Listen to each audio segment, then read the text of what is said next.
Kũringana na abithaa mũnene wa kambuni ya Biovax Charles Githinji, kambuni ĩrĩa thirikari yombire mĩaka 4 mĩhĩtũku ya ũthondeki wa njanjo gũkũ bũrũri-inĩ, augĩte gũgĩkinyĩria mwaka wa 2027 njanjo cia mbere nĩ igũkorwo ithondeketwo na ciambĩrĩrie gũthecanwo, makĩambĩrĩria na njanjo ya ciana, macokerere njanjo ya homa ya pneumonia na typhoid. Njanjo ya mbere tũkwenda gũthondeka nĩ ĩrĩa ĩheagwo ciana kumagia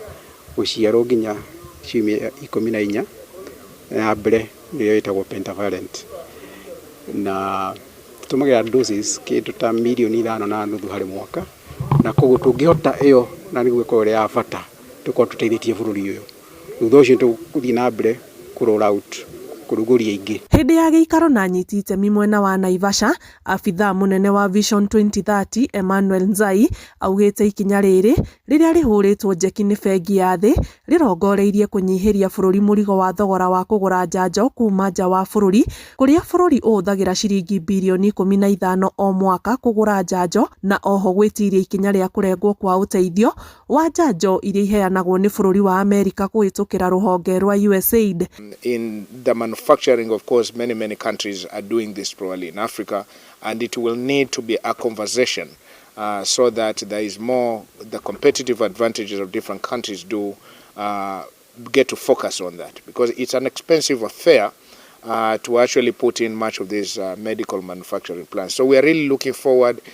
in the global partner of the like of the World Bank, IFC, where we will be bringing together all the 9 countries in this space under the leadership of His Excellency President Ruto, who is the local manufacturing ambassador for African Union. Kũringana na mũbango wa kambuni ĩno, gatagatĩ ka mwaka wa 2023 na 2027 no megũkorwo magĩethera bũrũri kĩgĩna kũhĩtũkĩra thũgũrĩ ya njanjo cia kũng'ethanĩra na mĩrimũ ya gũtuthũka ta Mpox, COVID gatagatĩ-inĩ kengĩ, ũndũ ũmwe na njanjo cia ciana. Tũtirarora tu o gũkorwo tũkĩiganĩra na ũhoro wa kwĩigania ithuĩ, twenda kũruta vaccine tũthondeke ona tũngĩhota kwendia nja ya bũrũri, nĩgetha tũkĩrehe tũkĩgia economy ya Kenya, nĩ tondũ tũngĩhota kwendia mabũrũri ma Afrika nĩ tũkorwo tũrĩ na biacara na nĩ kũrehe mbia. Ngĩribotera Inooro TV, njĩtagwo Annie Ngigĩ Wanyamũ. That should be and needs to be